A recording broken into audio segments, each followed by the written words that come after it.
dito muna tayo kay Robin Padilla. Ano ho, mga bossing? Kay Robin Padilla muna tayo. May ine-ebas ho, mga bossing, ang Bonifacio ng PDP. Ito napapansin ko ho, si Binoy, mga kababayan, sunod-sunod ang post doon sa kanyang social media. No? Meron na po ba tayo solusyon sa problema sa langis dahil po ngayon ay lumalakas o tumitindi po ang giyera doon sa gitnang silangan. Yung gano'n. O eto naman yung nakita namin. Yung lumaban sa komunista, sila ang pro-China. Yung sunod-sunuran sa komunista, sila ang pro-Pilipinas. Ano ibig sabihin ni Robin dito? Wait lang, ang China, komunista ho yan, mga bossing. Nakita po ba natin na ang dating Pangulong Duterte ay sumalungat sa gusto ng China? Parang wala hong ganun. Di po ba? Parang wala hong ganun, mga kababayan. Ang lagi nating nakikita sa dating Pangulong Duterte ay yung mga pagkukunwariho. No? Ay, kunyari magje-jet ski ako. Kunyari pupunta ako doon sa West Philippine Sea. Diba? Kunyari, sasabihin ko sa mamamayang Pilipino sa aking kandidatura, magje-jet ski ako, pupunta ako doon sa West Philippine Sea. Itataguyad ko ang bandila ng Pilipinas. Nangyari po ba, mga kababayan? Wala. Merong isang beses na ipinost tungkol sa joint exploration po para sa langis, no? Si Robin Padilla din. Yan na din po ang ginawa ng dating Pangulo. No? Upang sa ganun daw ho, kung sakali na dumating daw po, mga kababayan, ang problema sa langis, kumbaga, meron agad tayo. Akala yata ni Robin Padilla kapag nakipagkasundo na sa China, umpisa na agad makukuha na langis po sa ilalim ng dagat. Hindi pa ba kayo nadadala sa China, mga komunista? Di ba ang tagal-tagal inalagaan ng dating Pangulong Duterte? Yan, real talk. Ang tagal-tagal inalagaan ng dating Pangulong Duterte ang China. Tapos, ayan na, si Rodrigo Duterte, kumakaway na. Uy, kamusta ka dyan, boss, sa ICC? Bata ka pa dito, andyan na si Rodrigo Duterte. Di ba? Ang ginawa, pinalayas po yung mga Amerikano tapos humilig po sa China ang dating Pangulo. May nangyari po ba? Joint exploration. Ang pagkakarinig ko po dyan, mga bossing, sige, payag ang Pilipinas, 60-40. 60 ang makukuha ng Pilipinas, 40 doon sa China. Ang China pa ang gagalaw. Ibig sabihin, kapag ganun na yung ginugusto nila at sinasabi nila, alam nila talo na sila doon sa laban. Kaya kahit 40% na lang, okay na sa kanila. Kaya lang, ang problema ng Pilipinas doon sa usapan na yon, kung ibibigay talaga yung tamang porsyento o yung talagang nakita nila, baka denguyin lang ang Pilipinas po.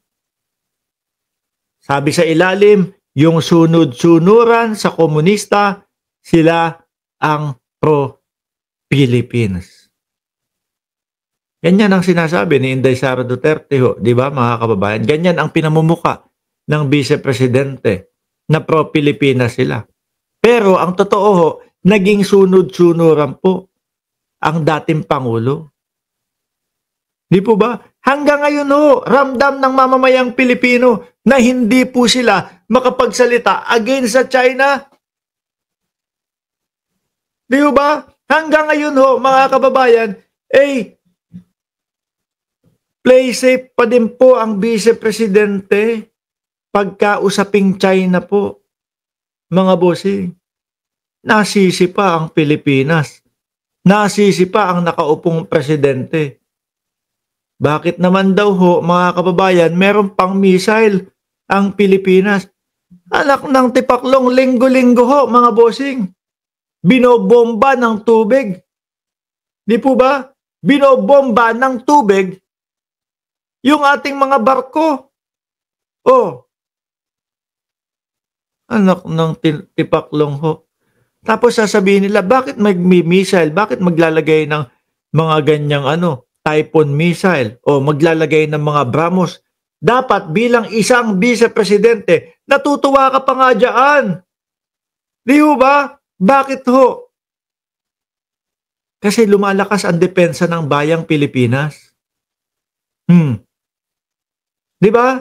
Kapag ka merong mga mananakop, kapag ka merong mga gustong sumakop, sumalakay sa Pilipinas, at least kahit papaano, meron tayong ipangdedepensa. Pero ayaw ng vice-presidente.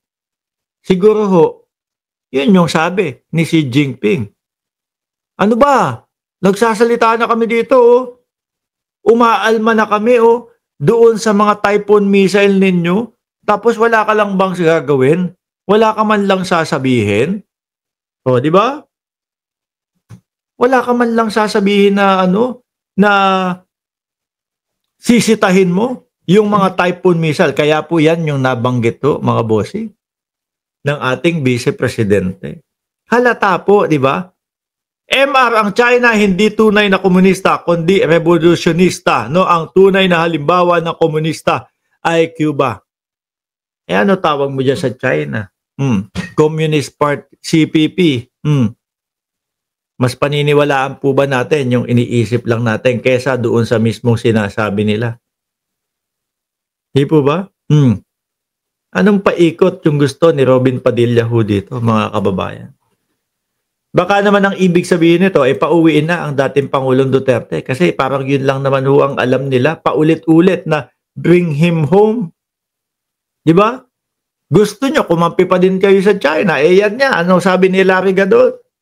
Humingi ng asylum ang dating Pangulong Duterte pero hindi pinagbigyan, pinauwi. Dahil daw po narinig na meron ng na meron ng warrant of arrest sa ICC. O, uwi ka muna, no? Biruin mo ha.